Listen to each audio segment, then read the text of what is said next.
Om Gati Gati Aragati Arasangati Bodhi Swaha Gyata Om Gati Gati Aragati Arasangati Bodhi Swaha Gyata Om Gati Gati Aragati Arasangati Bodhi Swatyata Om Gati Gati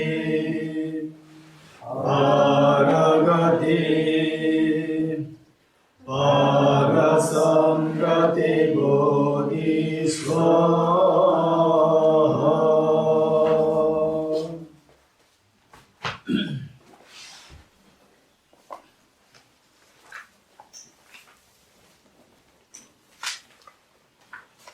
Okay, all intact here. Anyone missing? Okay.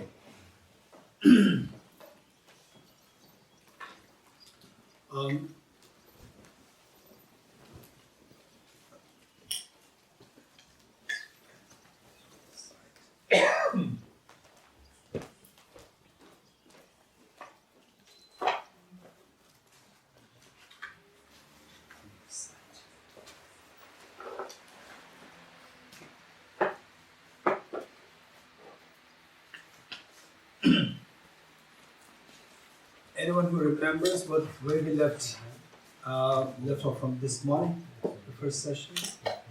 Anyone remembers? How to check if they have this potential of Buddha nature? How can we check that each one of us, we have this, the potential of the Buddha nature? Okay, thank you. This the morning the prayer session. We discussed about the equality of the gender, which the Buddha emphasized so much on the need for the equality with the gender. It's all because for Buddha, all these distinctions that we made, on the basis of the gender, on the basis of what is known as the caste system, meaning that the societal divisions, when you are born in this caste, you are born in that caste, so you are inferior, we are superior. All these the Buddha said, Buddha saw as the totally baseless. We are all equal. We are all equal. It's not just like what you call as say for example, some people they are activists. It's not like that. The Buddha is a solid ground there. The ground is that we all have this seed of perfection. With a girl or boy, whether you are born in the good family or a humble family, wherever you are born, we all, in terms of the potential, it's just the same. The example that we can think of is the diamond, for example, a 1 kg diamond that is placed in the showroom, and 1 kg diamond that you find in the ditch, garbage ditch. So what's the difference? Okay, anybody? What's the difference? Which is more expensive? The 1 kg diamond, the solid pure diamond in a showroom, 1 kg solid pure diamond in the ditch. Which is more expensive? Lucia? In the showroom is more expensive. Okay, good. It's on your mind.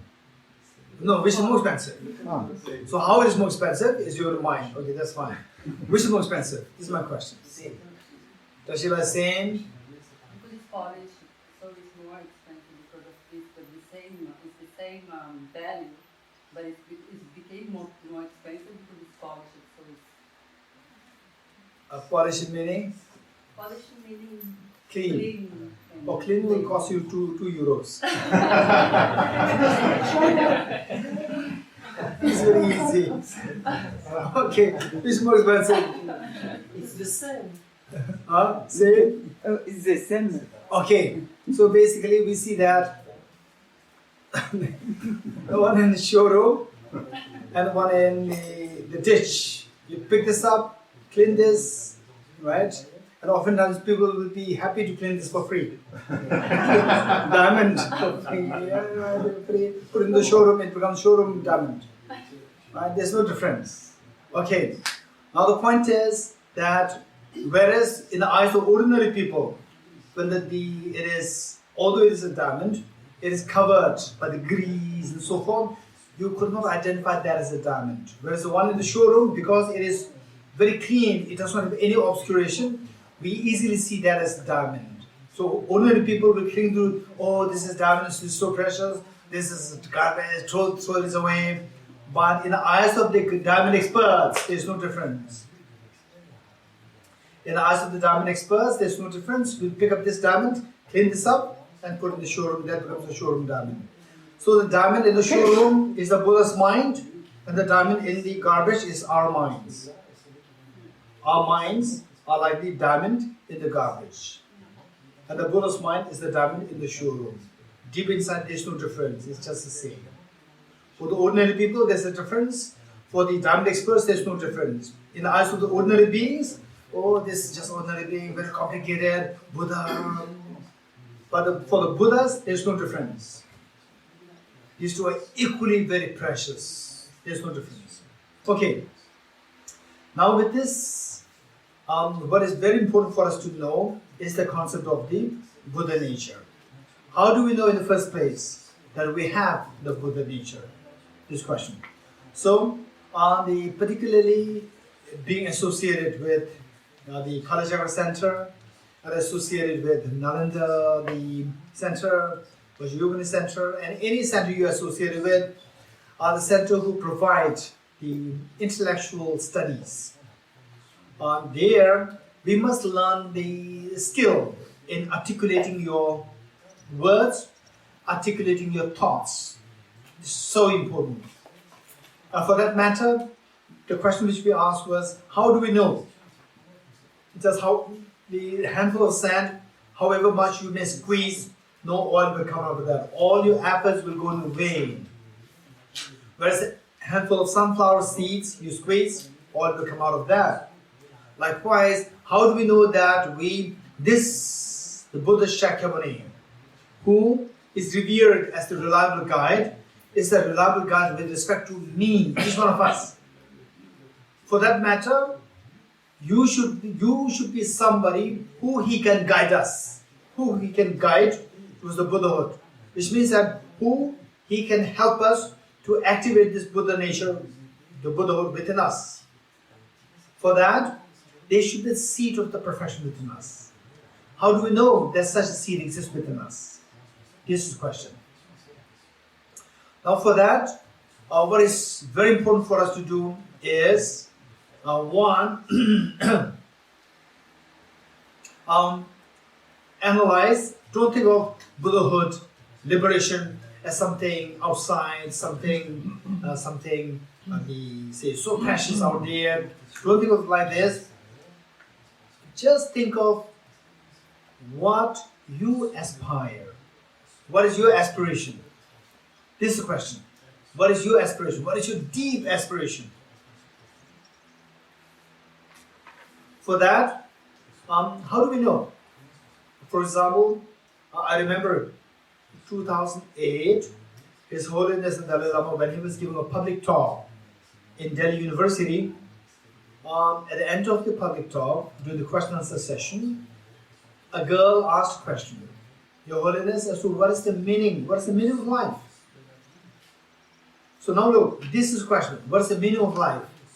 Then will come, what's the meaning of the Buddha nature, what's the nature of the, what does it mean by the seed of perfection and so forth?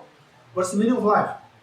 His Holiness, without any second thought, he said that we live on hope. We live on hope. And we hope for happiness. We live on hope and we hope for happiness. So the genuine, the meaning of life is a genuine happiness. Genuine happiness is the meaning of your life. This is a very important statement that His Holiness made. Day one we are born on this earth. Day one we are born on this earth. Okay, how many of you cried day one we were born on this earth? And Sophia? Okay, how many of you cried? Okay. How many of you did not cry? If you did not cry, somebody slapped you. Because you have to breathe. You have to breathe. To make you breathe, they will slap you if you don't cry. Now tell me, when you cry, this cry is, a corpse. A dead body will not cry. Cry means it infers something. For example, this fan is moving. From this we could infer the flow of electricity. Likewise, when somebody cries, it infers the emotional state of the child. Emotional state. What is that emotional state?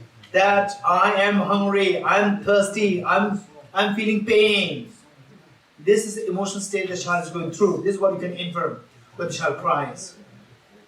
So, the point is that when you cry, at that point, we should not start our journey from the air. We should start our journey from where we are, which means that we should be very realistic in the journey. We should be very realistic.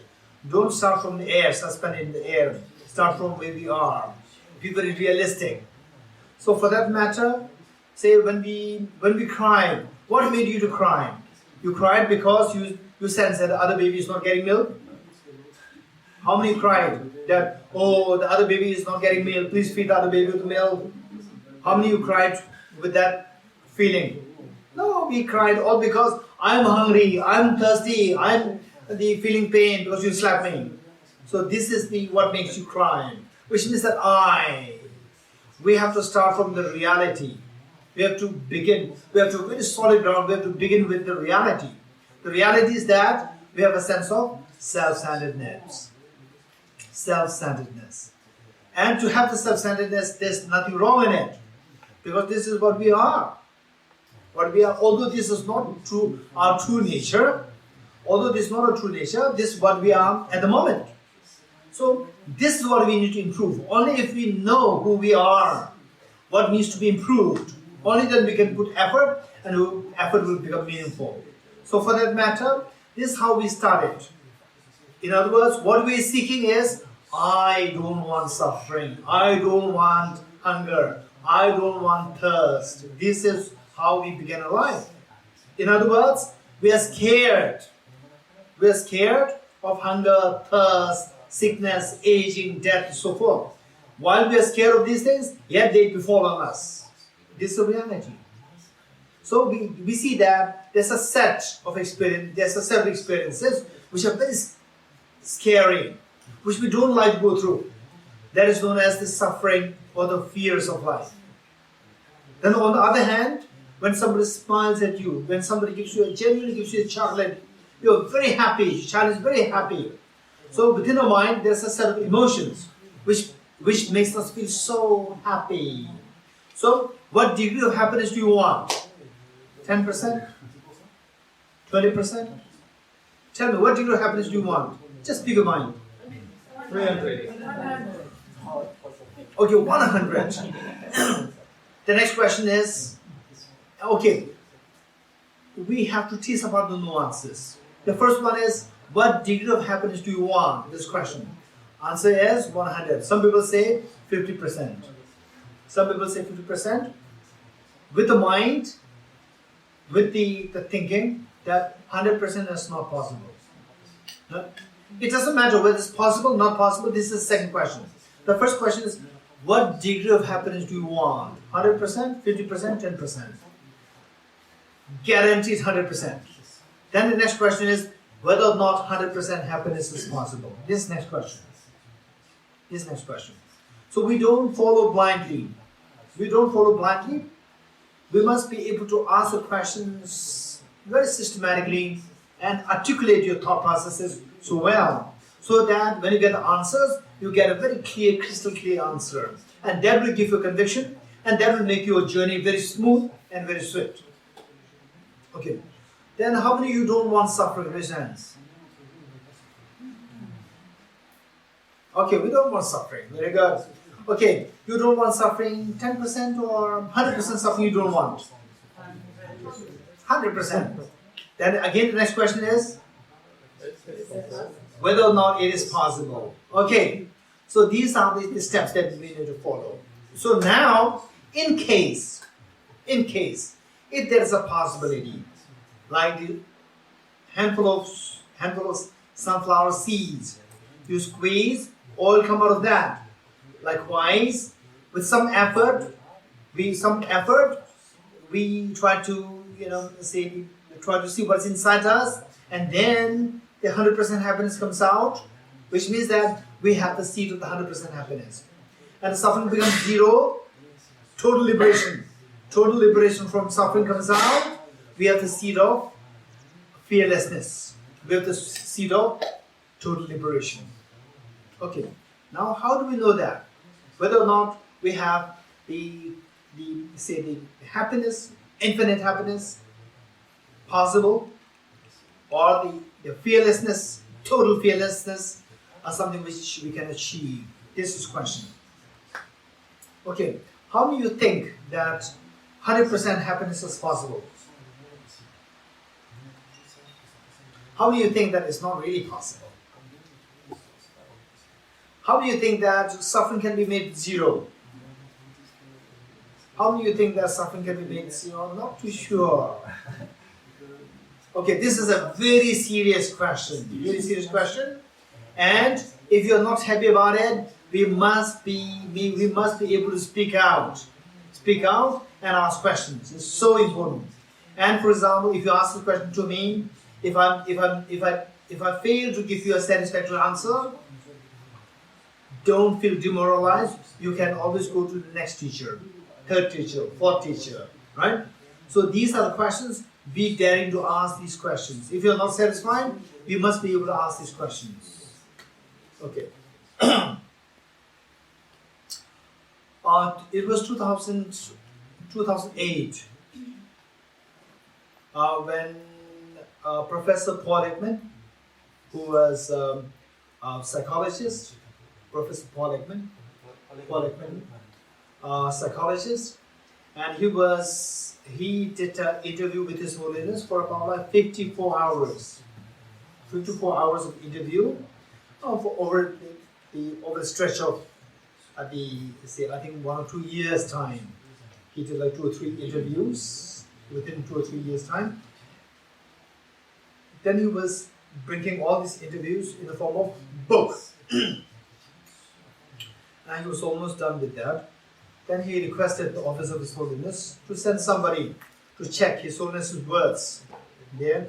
Then the Office of His Holiness sent me there to make sure that His Holiness's words, his own voice, reflects the true words of His Holiness. So I was there with him for about 5 days. Every day, every evening, he entertained me. He was so kind, entertained me in different programs. On the second day was meeting with his colleagues, psychologists, and then he asked me to give a little bit about Buddhist philosophy to them. So I spoke about how the suffering can be brought to an end, all these problems, how we can bring an end to these problems. For example, the fear of life, we can bring an end to this, and so forth. Then one psychologist, lady psychologist, she raised her hand and said that what you talked about the Buddhist teachings, that we can bring an end to the fear, then the end to attachment, jealousy and so forth, the aversion and so forth. It's not possible actually, she said. Because these are the instincts given to us by the human evolution. These are the gifts from the evolution, human evolution. That if you don't have the, for example, say the attachment, then we will not put effort to gather the conducive factors for your survival. If you don't have the anger, you will not put effort to push aside the threats to your life. And if you don't have the fear, you will not run away from the threats, and then you will die, you will be killed.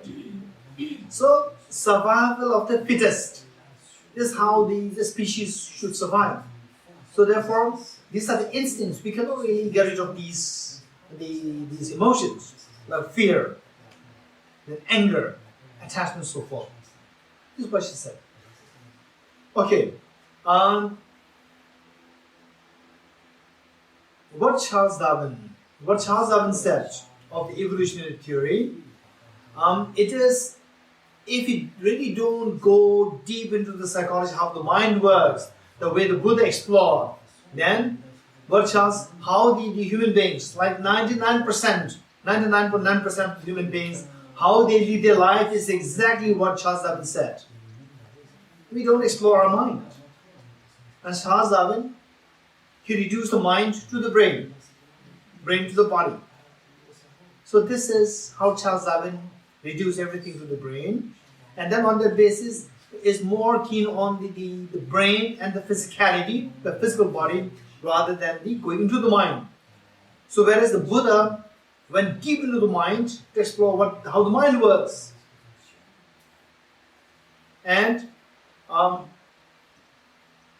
so the point is that we, according to Charles Darwin, these are the instincts, which means we cannot really do away with these.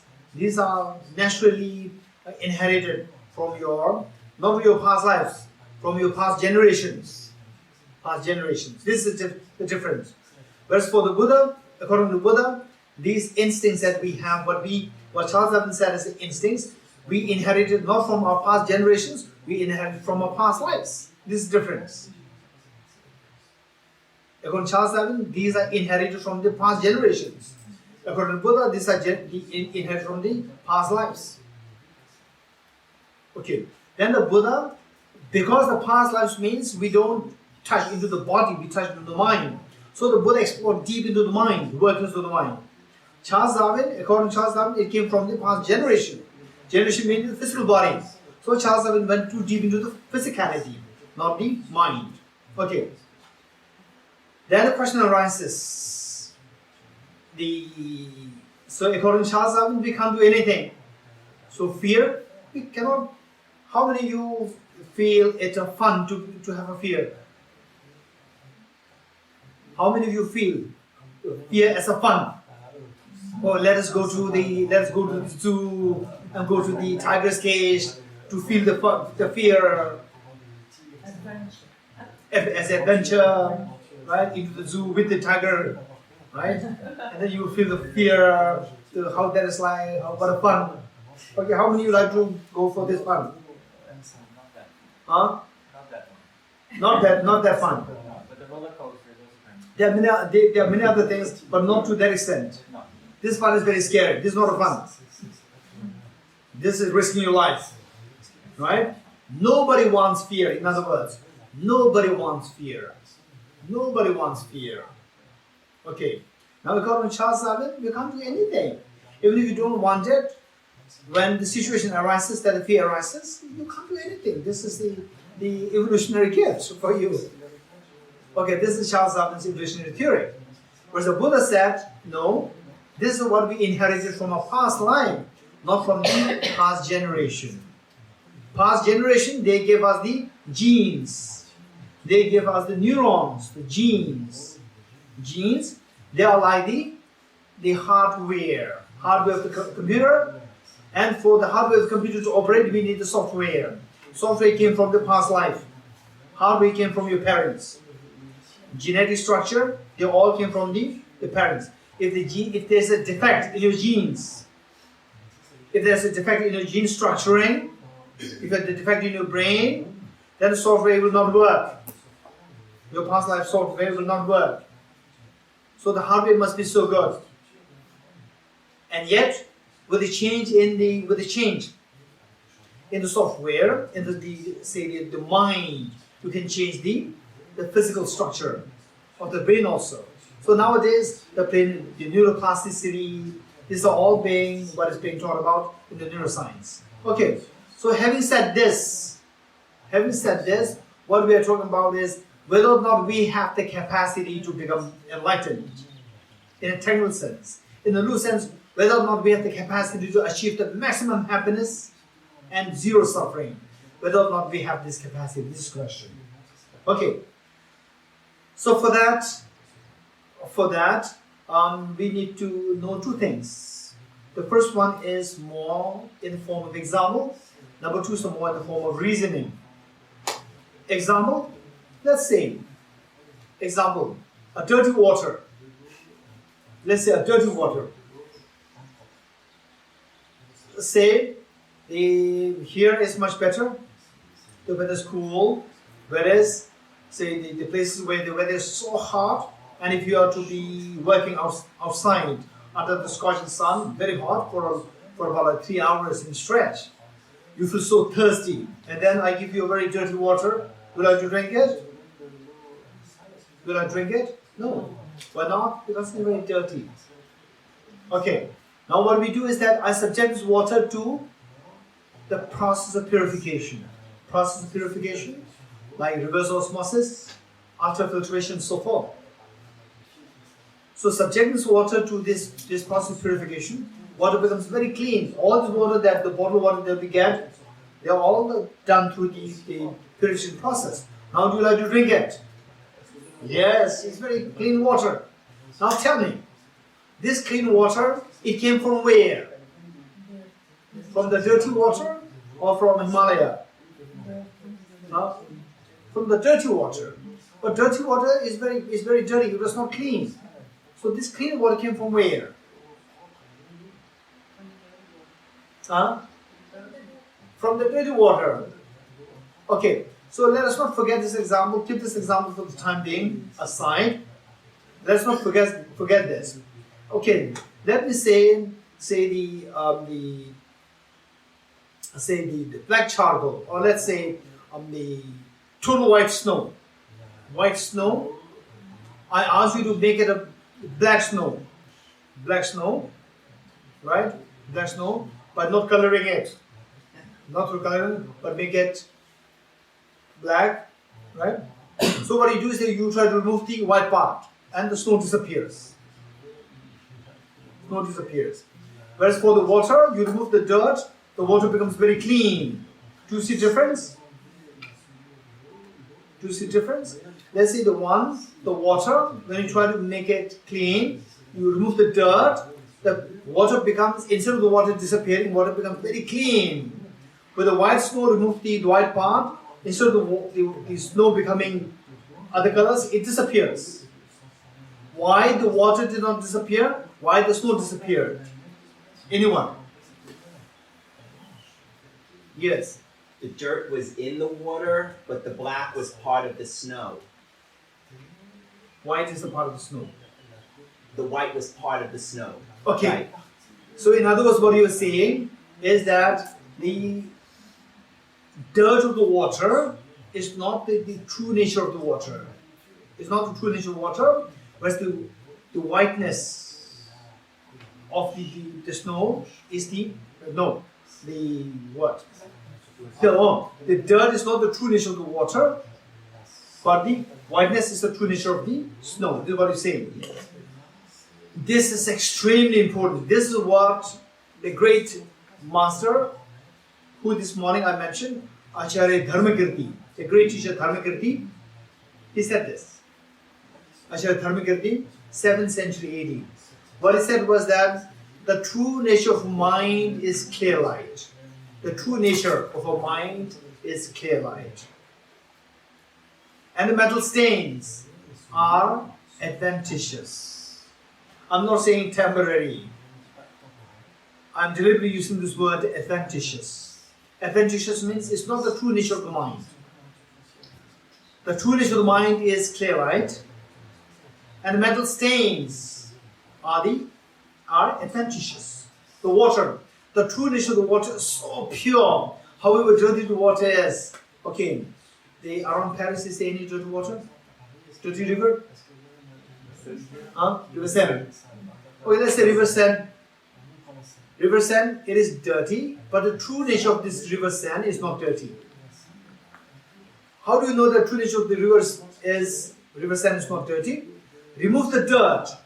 You don't have to do anything to bring clean water from Mount Kailash or Mount Everest. Just remove the dirt and the true nature comes out. True nature comes out. Likewise, our mind, however dirty your mind is, however defiled the mind is, the true nature of mind is never defiled. Right? And how do you know that our mind is defiled? How do you know that our mind is defiled? It's very easy. What's the difference between Friday evenings and the Monday mornings? What's the difference between Friday evenings and the Monday mornings? Is there any difference or no difference? Friday evenings, everybody starts to smile. Monday morning, everybody face drops. Right? You say good morning, the response is good morning. The response is not so nice. Right? Okay, the response is very heavy. Friday evenings, you can say good evening, very smile, very light good evenings come. Right? So this tells us how our mind is so defiled. Right? How our mind can easily affected by external factors. Okay, but the true nature of mind is not defiled. True nature of mind is so pure. True nature of mind is so pure. So that, with example, we know that with example of the water, dirty water. However dirty the water is, the true nature of the water is never dirty. Remove the dirt, the true nature comes out, which is so pure. Likewise, each one of us, remove the dirt, and the mind, the purity of the mind comes out. Okay. For example, say the gold. When you extract gold from the gold ore, gold mine, when you extract gold from the gold mine, then you have the gold ore. The gold ore, you see that is the gold mixed with the soil. Gold mixed with the soil. When the gold is mixed with the soil, you don't see gold there. Nothing's glowing. The very definition of the gold is that it glows. But when it is mixed with the soil, it doesn't glow. It doesn't mean that there's no gold there. But the ordinary people will say that, oh, this is just ordinary soil, just dump it. Whereas gold experts will not dump this. Will say that, yes, there's gold here. And how do we know that there's gold here? How do we know? Anybody? How do we know that in that, the mixture, there's gold? How do you know that? How can you prove that? By removing extra the soil. By removing the soil, separating the soil from the gold. Remove the soil more and more, then the gold inside will start to glow. Then from there, you could infer that there's gold there. Then remove it more and more. Finally, when it becomes so pure, it glows. Likewise, our mind, although it doesn't glow at the moment it doesn't glow. It doesn't mean that it doesn't have the purity, the treasure of happiness within us. We have. But only it is like the gold mixed with the soil, it doesn't glow. Now our job is to remove the metal dirt, metal soil. Remove that, and the gold inside will glow. Right? The Buddha, that purity which glows is the Buddhahood, and then when that is in the form of seed, that is known as Buddha nature. So in a loose sense, we can say that each one of us, we have the Buddhahood inside. In a loose sense. In a technical sense, we can say that each one of us, we have the Buddha seed of the Buddha, which is known as the Buddha nature. The Buddha nature, Buddha doesn't mean Buddhism. Don't mix these two things up. Oftentimes people mix these two, Buddha and Buddhism. Buddha means, very simple, it's a Sanskrit word. It simply means awakened, fully awakened. This is the meaning of the Buddha. Anybody who's awakened from the metal dirt, anybody who is awakened from the metal dirt, where the metal dirt is removed completely, that person is known as Buddha, awakened one. It does not have any connotation of the Buddhism. Okay, with this mind, say we all have the seat of perfection, which has two qualities. The seat of perfection has two qualities. One,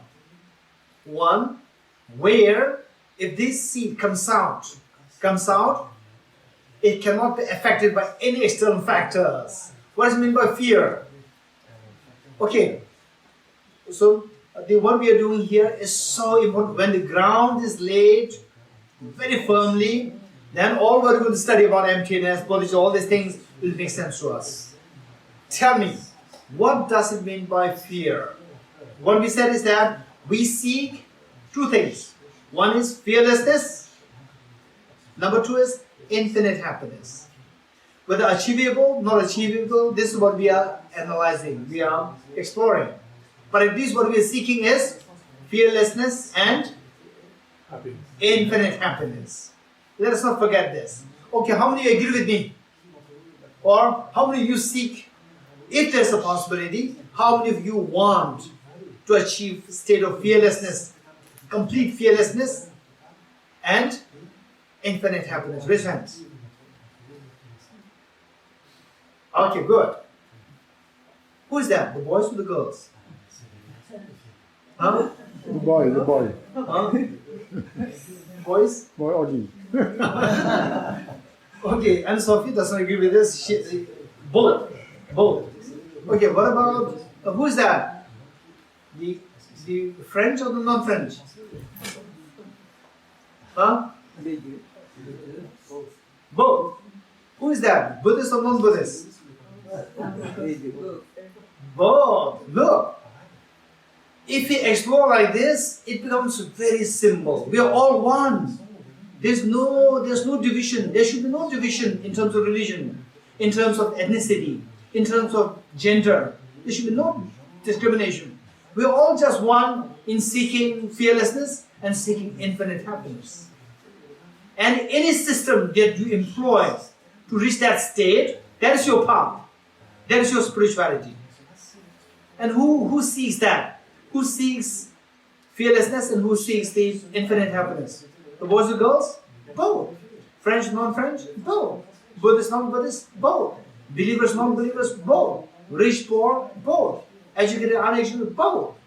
We see that everybody seeks this fearlessness and the infinite happiness. If somebody asks you, what is your aspiration? And what is universal aspiration?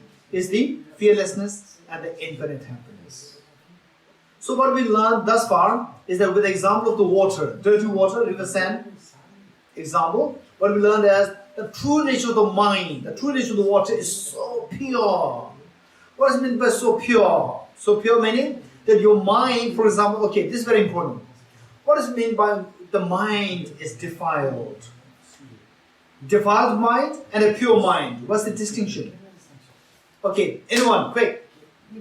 What's the difference between the defiled mind and the pure mind? There is negative emotion. Or with the negative emotions is pure mind? No, defiled mind. Okay, let's make a complete sentence. With negative emotions is the defiled mind? Okay. Anyone else? How would you? Yes. The difference is happiness and suffering. Say it again. The difference between a defiled mind and a pure mind is suffering and happiness. Okay, where there is suffering, this is defiled mind. Where is happiness, this is a pure mind. Okay, good. Anybody else? Anybody else who has a different way of looking at it, things? There can be many ways to look at things. Right? Okay. Now my question to you is, okay, let's say, what do you say? Negative emotions. Negative emotions. The mind with negative emotions is defiled mind, and mind with the no negative emotions is pure mind. Okay. Why do you say that the mind with negative emotions is defiled mind? Defiled because it's not in touch with reality. It does not? It is not in touch with reality. How? Because it doesn't see what is true. How? I see a cause of anger outside that is not. There is no reason to be angry outside. It's from my mind. Do you like cheesecake? Yeah, I see it's outside. Do you like cheesecake? My question. Do you like cheesecake? Do you like cheesecake? No. To be honest. Be honest. She's vegan. Okay. Do you like vegan cheese? Vegan cake? Very good. Okay, let's see. Vegan cake. You look at it, you like it. You like it means it's a nice way of saying I have a desire for vegan cake. I like it. I know it's not in the cake. Huh? I know it's not in the cake, it's on my mind. I like it. No, this is not my question. My question is, say this desire for the vegan cake, right? Vegan cake, how is that defiled? Because there is no deliciousness in the cake. It's not. Of course it's very delicious. No, it's not. Are you sure? Yes. It's not hot outside. It's not hot outside. It is, but my feeling of being uncomfortable because it's hot is not. No, is it hot outside or not? This is my question. In a relaxing Wars happening outside or not? Yeah, in a relaxing Oh, way. yeah, the war is not good. Right? It's not inside. Yes. Right? Okay, the reality is there. We have to accept the reality. Right? We have to accept the reality. So my question is, what makes you think that with afflictive emotions, the mind is defiled? This is my question. Sat grasping forms, because of sat grasping forms, so that whatever the ground is all based on the forms, that's why the like and dislike both are the suffering this way. Okay, so what Geshe is saying is that all these afflictive emotions, like attachment, aversion, and so forth, the ground is self-grasping ignorance. Okay, how many of you are already introduced to emptiness before? Raise hands. How many of this is my wrong question. How many of you are not introduced to emptiness before? Not introduced to emptiness before? First time hearing about emptiness? First time? Okay. How many of you are studying and are expecting to study emptiness more extensively or in a more elaborate explanation this time, for the first time? Raise hands. First time. Okay, one. Which means, no, Audrey, you learned last year. Audrey, Patrick. Okay, Patrick, Audrey, you already learned last year. Go on. No, but I'm saying first time. Oh, yes. I added this word. If this word you don't hear, that is your mistake, it's your own his mistake. Translator's mistake. Okay. Okay, I said first time. Audrey, I said first time. Okay, so the point is that what Geshe is saying is a little complicated, is a little sophisticated. Let us don't worry too much about that. What he's saying is that the same afflictive emotions, whether attachment or anger, they're all grounded on the self-grasping ignorance. With this self-grasping ignorance, then it disturbs the mind. That is known as the defiled. That is defiled by the self-grasping ignorance. Okay, so why I'm asking these questions is not to take things for granted. Defiled mind and the pure mind. Let's say,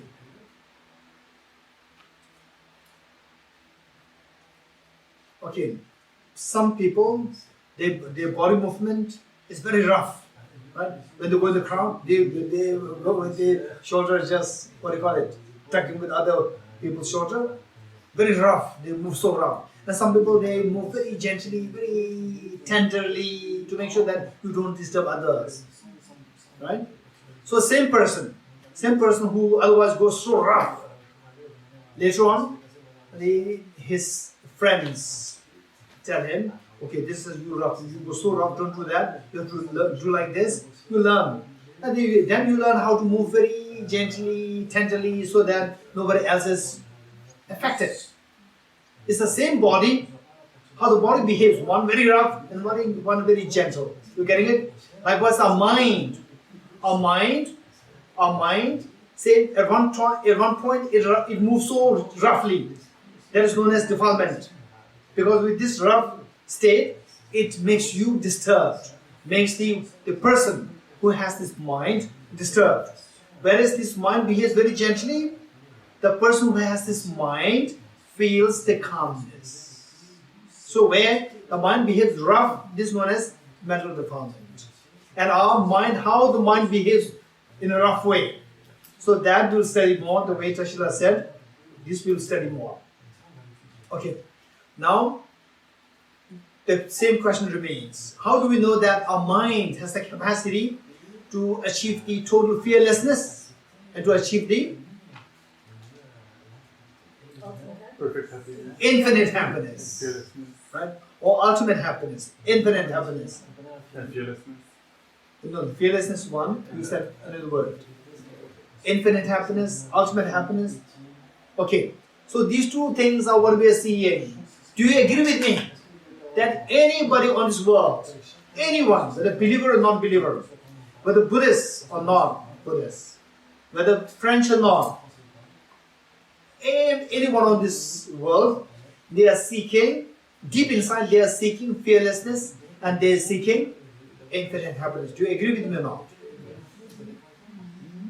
If somebody achieves that stage, that person has achieved the final aspired goal. Do you agree with me or not? Okay, if this is what you agree, then we are getting the direction. The whole purpose of what we are doing here for the next 10 days will make sense to us. This is what we are trying to do. So this has nothing to do with Buddhism. But this was what the Buddha discovered. He did not invent. This concept was what the Buddha discovered. He did not invent. This reality existed way the Buddha Shakyamuni appeared on this earth. Don't forget it. This reality existed way the Buddha Shakyamuni appeared on this earth. Way before the Buddha Shakyamuni appeared on this earth. So therefore, the Buddha Shakyamuni simply discovered this reality. And then he discovered how to achieve that. Whereas Charles Darwin said that no, we can't do anything. Charles Darwin said this is the limitation of the human evolution or the gift of the human evolution, whatever you may call it. This is it. But the Buddha said that no, this is a deeper reality. Okay, now the question is whether or not we can achieve these two states. Fearlessness and the infinite happiness.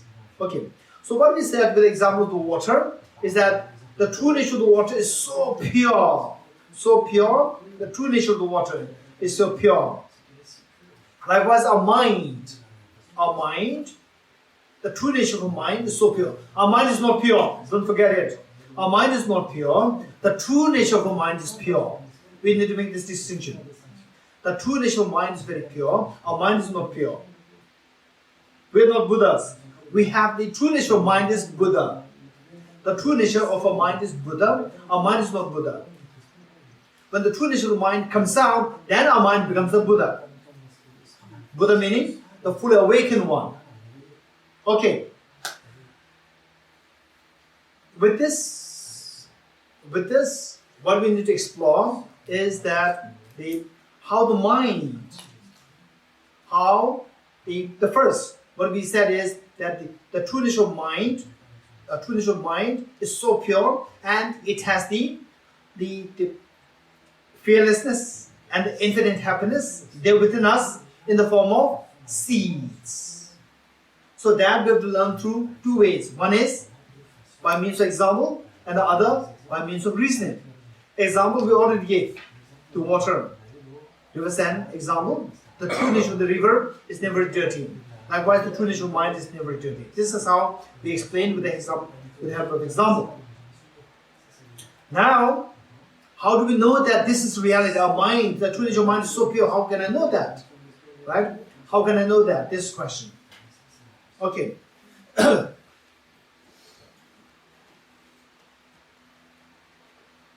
Now the reasoning side. Reasoning. Our mind, however defiled, it is short-tempered, right? For small things you become very easy, you become upset. And then the small praise, it makes you so excited. With a small gift, it makes you excited. So we're easily affected by external factors. Easily affected by external factors. Okay. How many of us were affected by external factors? Raise your hands. How many of us are not affected by external factors? No matter what external factors, it doesn't matter. I'm not affected. Okay. Okay. So we are affected by external factors. Tell me. What do you mean by human rights violation? Anybody? What do you understand by human rights violation? Yes. Lack of freedom. Huh? Lack of freedom. Lack of freedom. Let us not forget what Pamela said. Human rights violation means lack of freedom. Right? People are creating lack of freedom in you. And then you say that no human rights, there's no human rights violation happening. Okay, lack of freedom. Why human rights violations? Human rights violations good or bad? Huh? Human rights violations bad. Why bad? Do you see why? It's not right. It's not right. Huh? Because it's not right to. Why it is not right? Because you make people suffer. Okay. Because you make people suffer. So what's wrong with that? If you make people suffer? Because you don't like to suffer. They don't like suffer. If they like suffering, then you create more suffering, they'll be very happy. But they don't like suffering. Because they don't like suffering the way you don't like suffering, they also don't like suffering. And when they don't like suffering, and if you impose suffering on them, this is human rights violation. They don't have to, you are stealing their freedom. You are removing their freedom. You are taking away their freedom. Lack of freedom. You getting it? Let us not forget this. How many you want lack of freedom? Raise hands. How many you want lack of freedom? Or how many want freedom? Okay, how many want 80% freedom, 10% freedom, 100% freedom? 100% freedom. Okay, very good. Okay, what's the opposite of freedom? What's the opposite of freedom? Lack of freedom. Lack of freedom? La prison. Huh? La prison. Prison. Jail? Ordinary mind. The expectations, exactly. Ordinary mind. Ordinary mind. Okay. I want to hear more. What's the opposite of freedom? Mark? Boundaries. Bondage. Bondage. Oh yes. The freedom, no bondage. No freedom, bondage. Okay. Anyone else? Specism. Huh? The specism. It's speciesism. When we make a distinction between animals and humans, we consider that Every humans are sense more in important. We make distinction between Oh, distinction, being distinctions, discriminations. Okay, making discriminations. Very good. Dépendance. Huh? Dependency. Okay, the ordinary what you said, dependency. Oh, this is a very good statement made. Dependency, right? Violence. La brim. Okay, Violence. violence, fear, agitation. Who said it? Agitation? Isabel said it. Agitation, yes. Sexisme. Huh? Sexism. discrimination between the genders.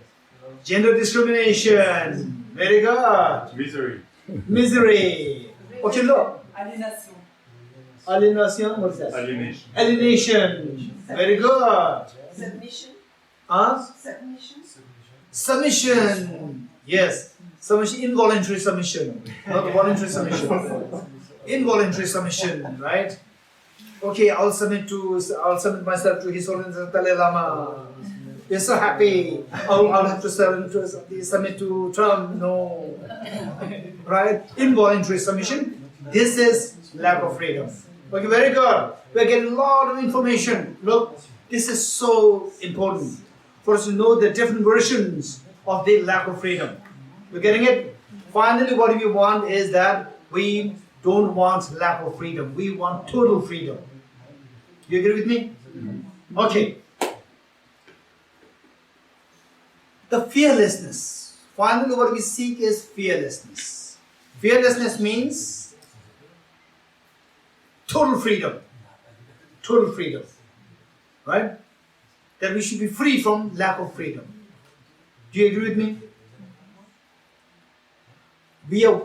First, we have to take steps. The first one is we all seek fearlessness. Do you agree with me or not?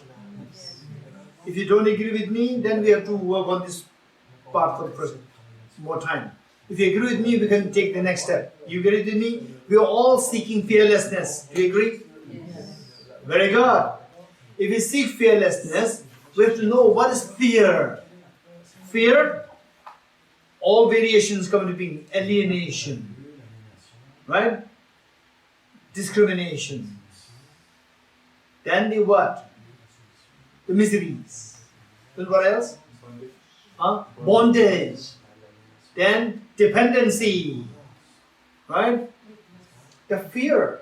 For example, okay, if I would depend for my food, if I depend on somebody who is very nasty, I also always have to live on fear what food he may give me. Right? I have to depend on that person. What food the person may give me, a poisonous food, may give me a stale food. If the person is very good, again there's a fear.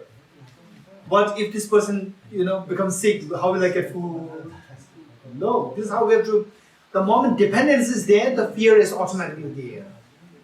This is a very good statement. And then alienation. This is again a very strong, the form of suffering. When people, they try to alienate you. Right? Alienate you, because we are social animals, we are social beings. When we are alienated, you feel the pain. So, because again the same point, we depend on being with others, or when alienated, you are separate from others, then you feel alienated, you feel the pain. This is the fear of alienation. So we see that all these, in other words, all these, the fear, the forms of the fears, and the gender discrimination. Gender discrimination, this is terribly bad. Gender discrimination.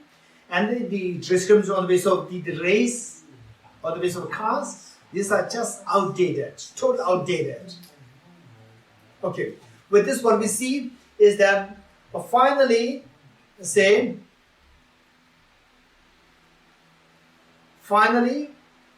the moment I am, from which is better, you can cook your food on your own, and you can cook delicious food for your own, and you're also passionate about cooking food, one.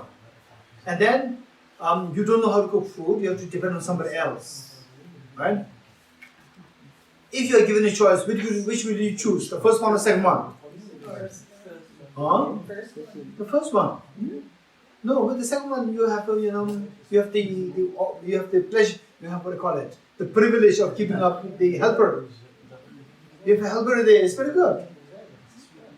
Which is better? The first or the second? The first one. Okay, don't trust my face. Alright? Just stick to your answer. Stick to your answer with maintain confidence. Right? Okay, the first one. Why first one? This is a very important question. Why first one? First one, where you can prepare good food and you are passionate about cooking food, right? And then you don't have to keep up the helper. On the other hand, you need a helper. You don't know how to cook food. Helper be cooking good food. This is a situation. So of the two situations, which will you choose? If you're given a choice, the first or the second? First one. Why not second? Very quick. Dependency. You're getting it? If the cook is very good, there's a problem. If the cook is not good, there's a problem. If the cook is very good, if the cook is not very good, you will always complain that my cook is so terrible, he doesn't know how to cook. Always complain, right? And if the cook is very good, you have to always live in fear. What if the cook will leave for a holiday? Right? If the cook will say that, sorry, now you have been very nasty to me, I can't cook for you anymore, leave. But you will never tell yourself that you are nasty. Right? You will never tell yourself. So you are independent. In the second case, dependence is there. When you are dependency on the external factors. You're getting it? I just wanted to say that in the theistic religions, Judaism, Christianity, Islam, you create, you have man who's created a God who actually they live in fear of, and they want that fear. They basically you have a deity who basically the whole existence of man is in fear of that deity. Okay. So usually my style is, okay, don't bring the sensitive issues, right? With other religions, so forth, you learn to the best you can. Rationally, you learn the ideas, and then finally you decide, right? So my job is not to say that that religion has a contradiction, that religion is a contradiction, what I'm saying is the best. This is not my job. My job is to tell you what the Buddha taught. That's it. And then you decide, right? It's not my job to say that this religion says like this is a contradiction, this is not my job. No, but you asked if we all want to be in a fearless state. But actually, I'm saying that the majority, a lot of mankind have actually purposefully created or believe in a deity where they are voluntarily living in fear. That's true. I agree with you. I'm not saying that what you're saying is wrong. That's not what I'm saying. I agree with you fully. And then those people say that if people are not ready to listen to what I'm sharing, it is their freedom. The element of fear is required. God fearing is required. Without which, then the whole world will become very chaotic. If this is their belief system, and they don't want to listen to this kind of discourse, it's their freedom.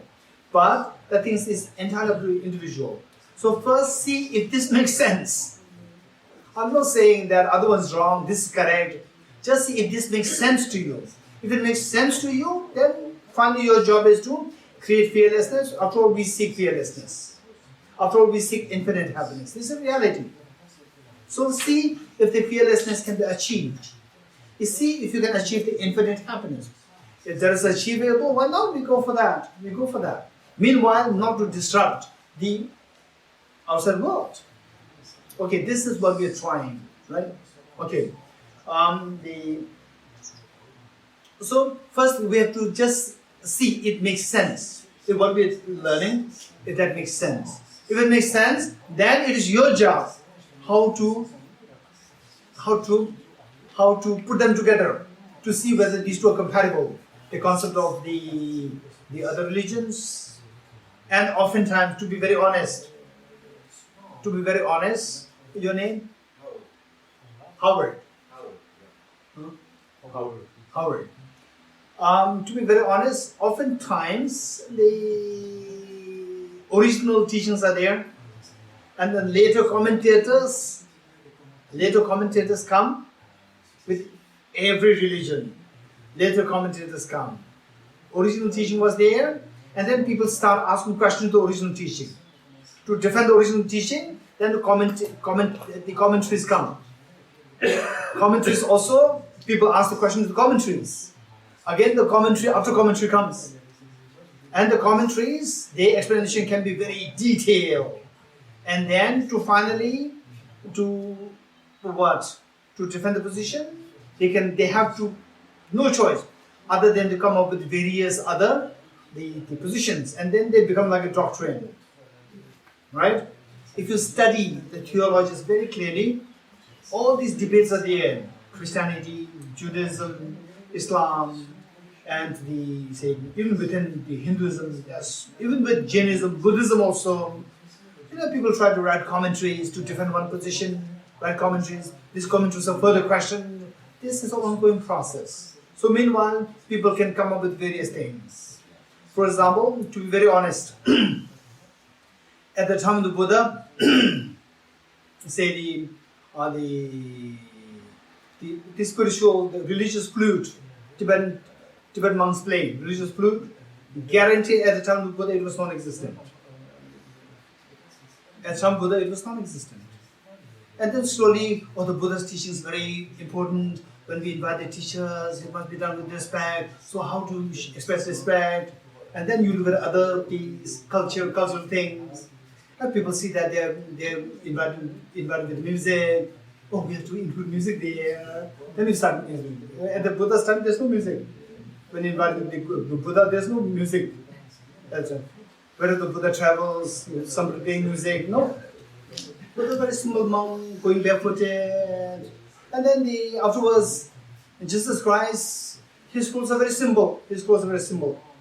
This is not my, what do you call it, criticism. Amazingly simple, Jesus Christ. Now, things can become very complicated. Including Buddhism. It's not just Christianity. Including Buddhism.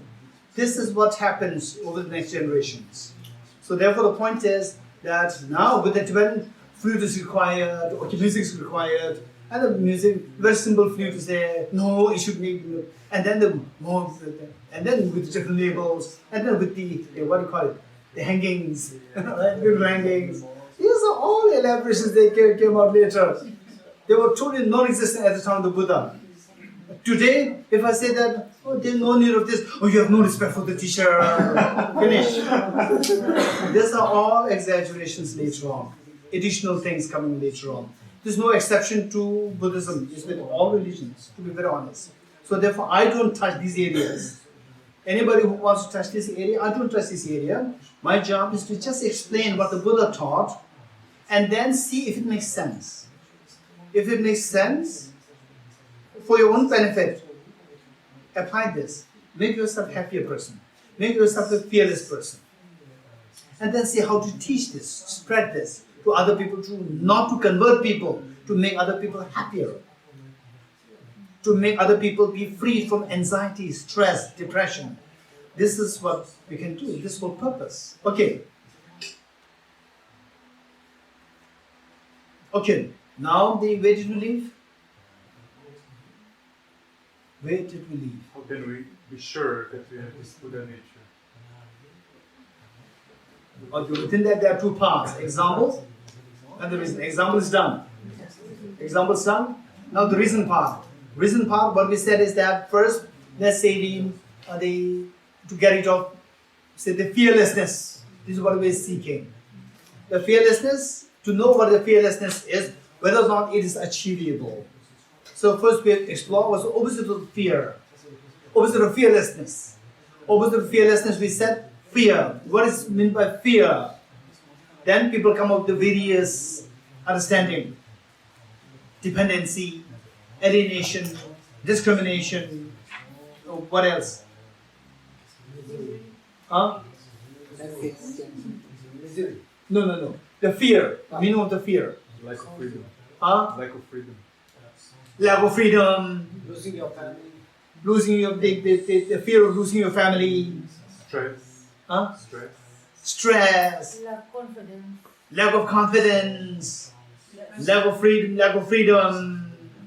Right? So these are the forms of the fear. Now the question is, can we do something whereby all these fears which you enumerated, that we can get rid of these, all these fears? Is it possible? This question.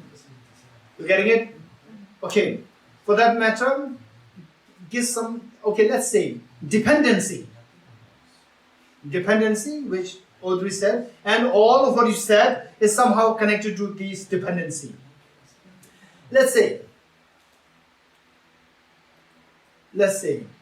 that say in Delhi where I live, there is the facility for air condition, and then it is 46 degrees centigrade, and suddenly the aircon is not working. Then what happens? It's a scorching heat. I cannot bear it. Okay, scorching heat. I'm heavily dependent on the aircon. Now the aircon is no more working. So there, my problem then increased. My problem increased. So dependency. With the dependency, your freedom is not there.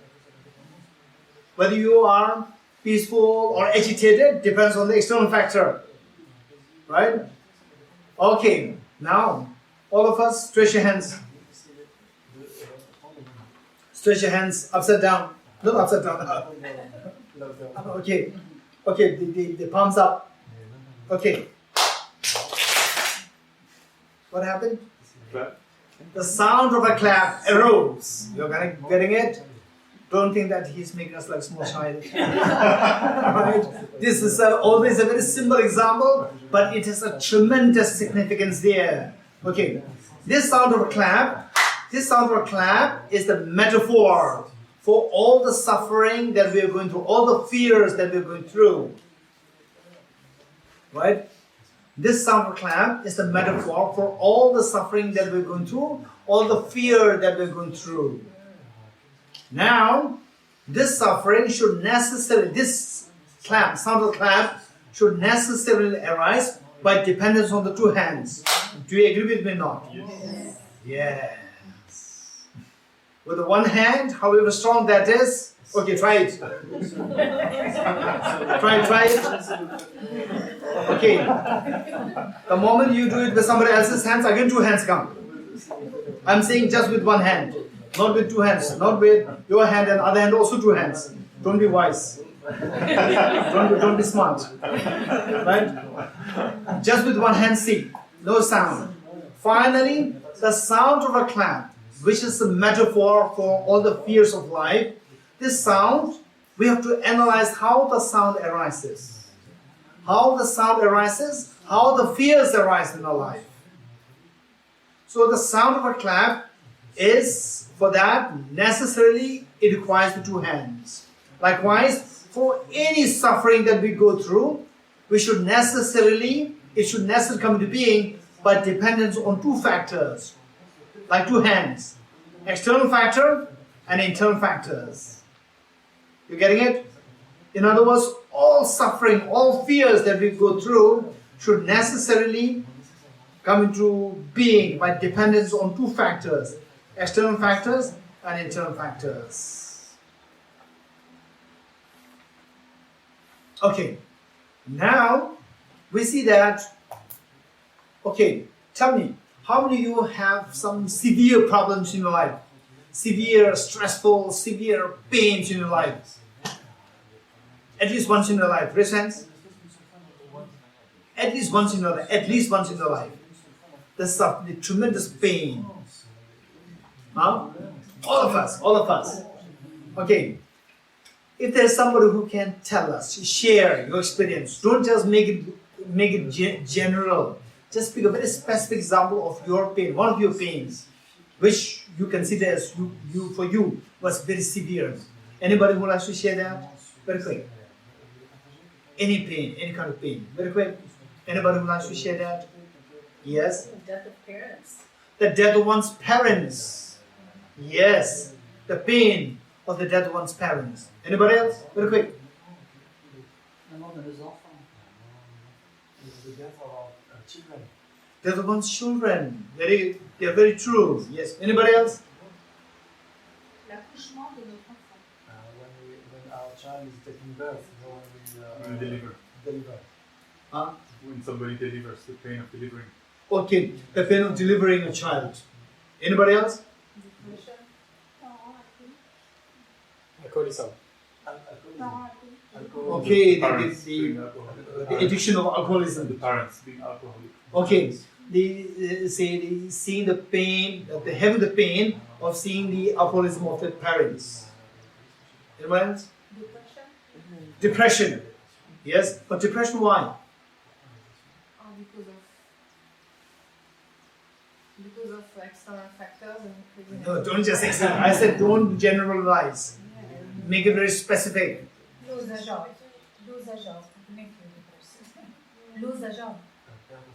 Okay, depression because of the having lost a job. Okay, maybe the last one. Yes, Mary? La faim. Hunger. They've been hunger, not getting food. It's Not getting time. food. Not getting lunch. Okay, which means we have to stop now. Okay, very sorry. Very sorry. Okay, look. Don't forget all these examples. Don't forget all these examples, including not getting lunch. Right? Okay, we'll stop here. We'll stop here. Thank you.